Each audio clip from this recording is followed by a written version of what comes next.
Kong: Skull Island is a 2017 movie and the second entry in Universal's Monsterverse. Yeah, this movie's a lot different than Godzilla. Let's get into it.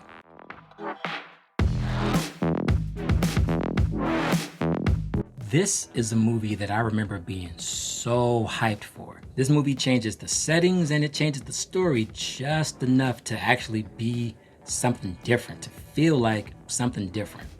Now, this whole movie takes place in the 70s, but we open with a flashback to World War II. Now, the film starts off showing an American pilot landing on a beach after a very bad crash.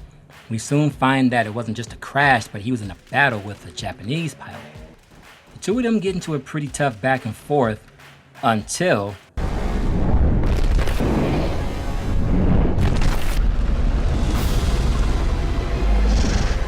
yeah, it's like the first 10 minutes of this movie and we're already getting King Kong. Already completely different than what we were seeing in Godzilla.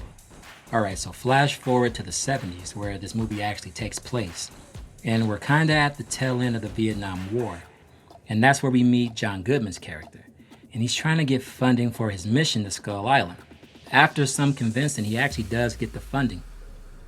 It's here we meet Tom Hiddleston's character. Ex-British military, now expert tracker. We also get introduced to Sam Jackson's character, Colonel Packard and the Sky Devils. They're going to be joining John Goodman on this expedition. The plan is to map the island by dropping bombs on it. But once they start dropping bombs, that's when Kong shows up.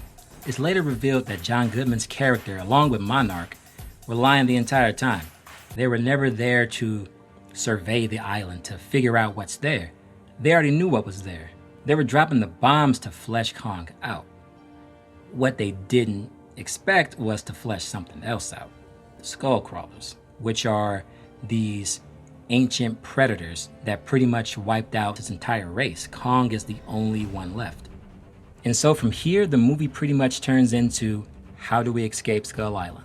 So the movie ends with this big giant battle until our characters eventually get off the island.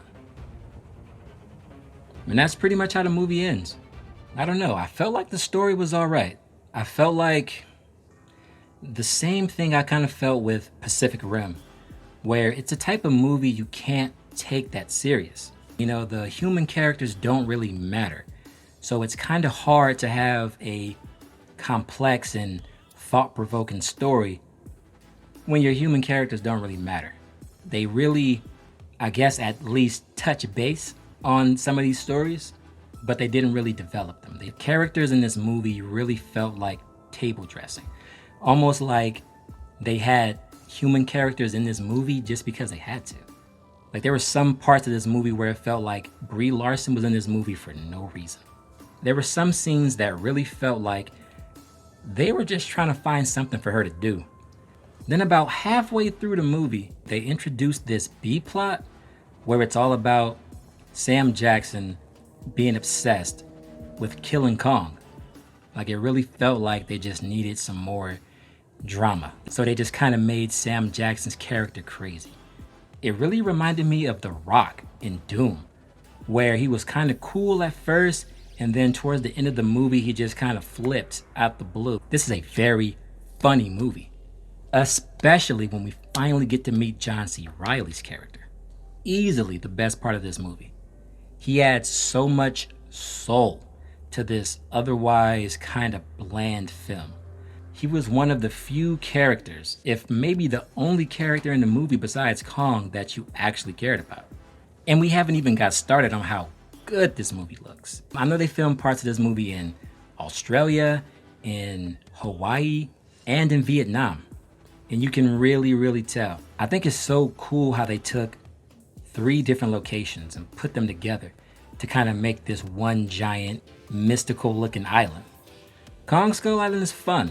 It's a lighthearted movie that you can't really take too serious, but it's still not a joke. It's still not a throwaway, you don't need to see this movie, it's crap. No, nothing like that. I thoroughly enjoyed Kong Skull Island. But a movie isn't great just because it's fun. A movie isn't great just because it looks cool. And for that reason, I'm gonna have to give Kong Skull Island a C+.